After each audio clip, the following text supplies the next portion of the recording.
Civil War might just be Garland's best film since Ex Machina. Citizens of America. People of the Florida Alliance. You gotta move! And the Western forces of Texas and California will be welcomed back to these United States as soon as their illegal secessionist government is deposed. You don't know what side they're fighting for.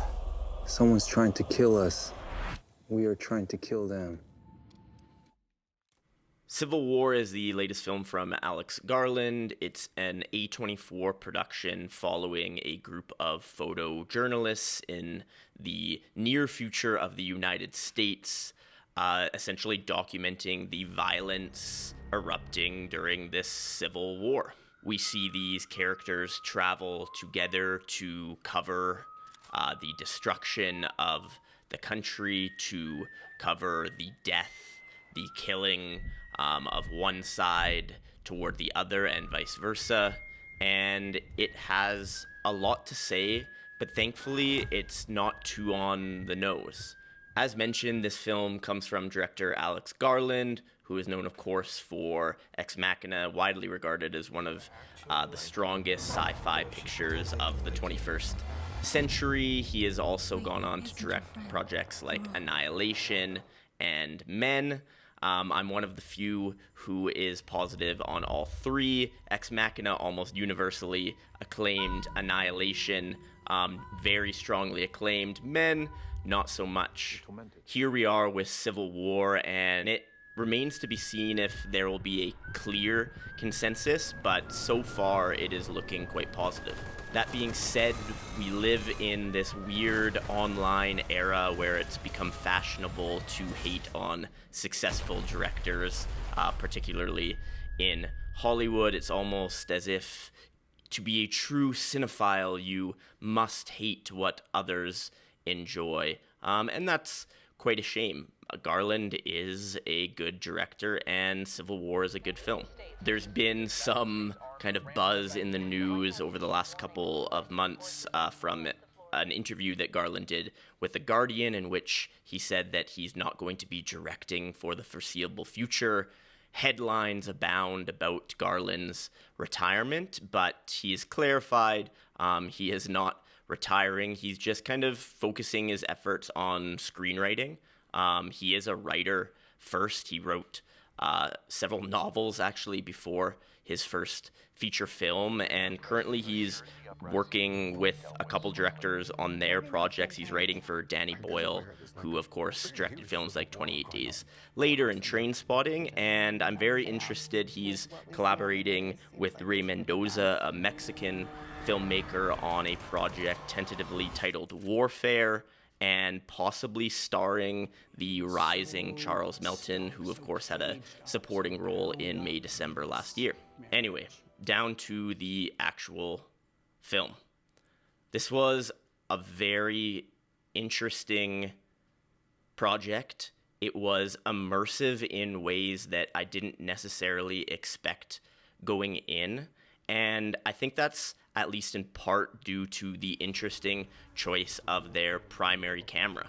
In Civil War, they chose to go with the DJI Ronin 4D, which is kind of a prosumer camera.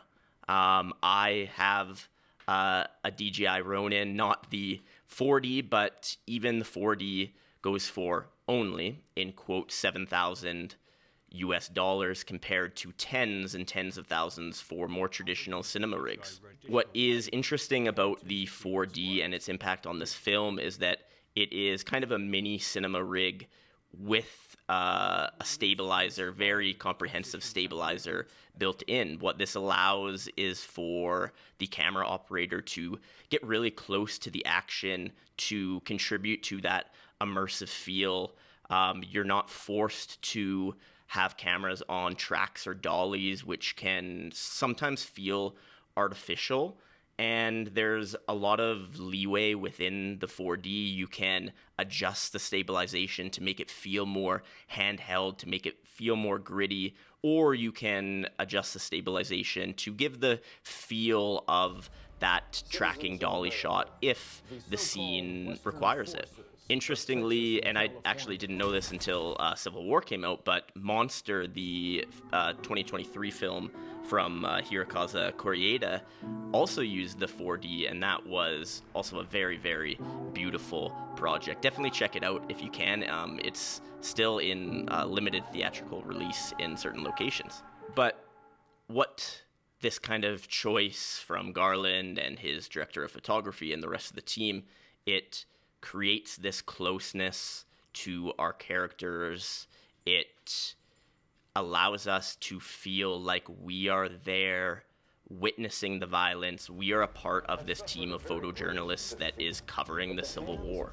Its aesthetic is still beautiful. It looks great, but it doesn't have that kind of hyper elevated feel that you get sometimes from an RE or a Red, very expensive cinema cameras. It feels a little bit more grounded and natural.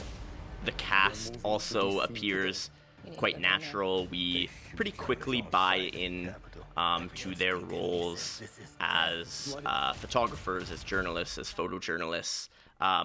Most notably, our protagonist, our central character here would be Kirsten Dunst, but we also have Wagner Moura, Stephen McKinley, Henderson, the legend, and young newcomer Cailee Spaeny.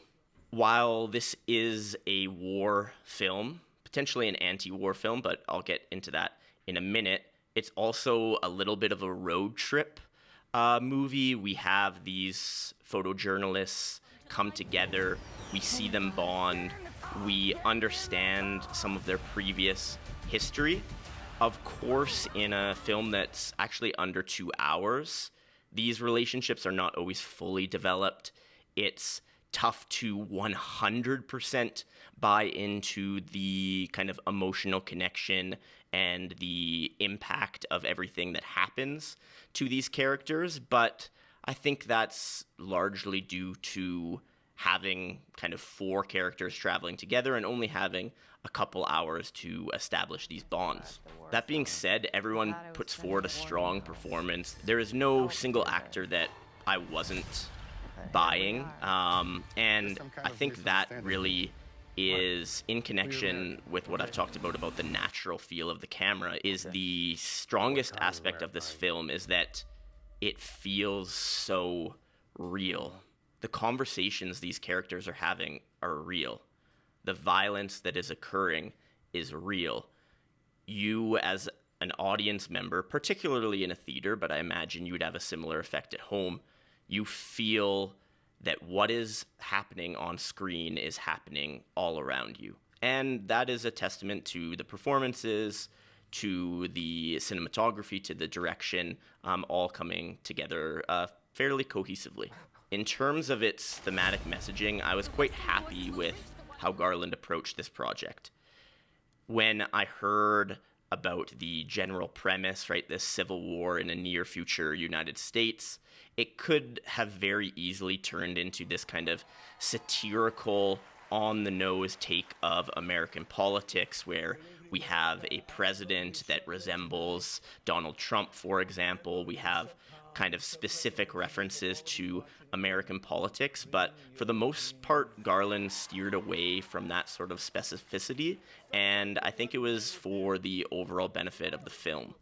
By not going into the details of the cause of the Civil War or the specific details even of the president's policies that may be contributed, there are some references, don't get me wrong, but by keeping it fairly general, it makes it a more universal story that can be told.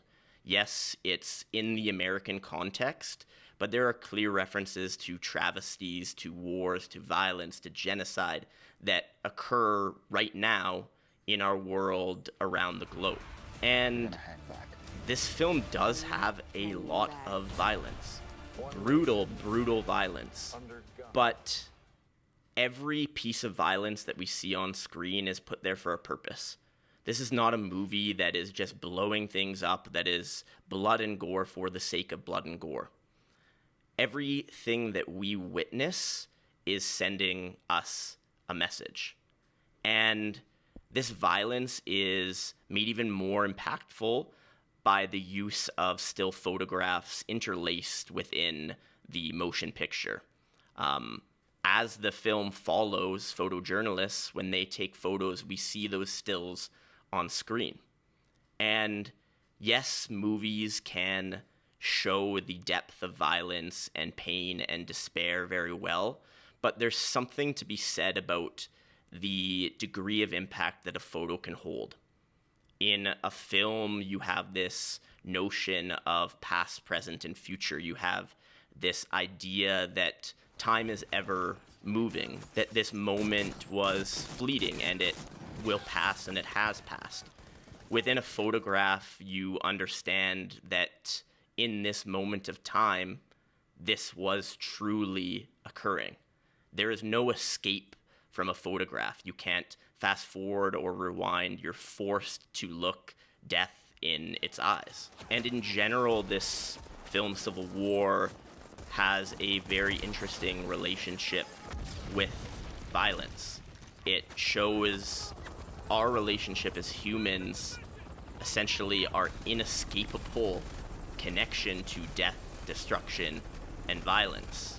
How we may glamorize violence, how we have become normalized to certain types of violence, how we've become hardened, some of us, when exposed to violence, but the reality still being that when violent acts occur to the people we love, to the people who share our beliefs and worldviews, only then do we really seem to care.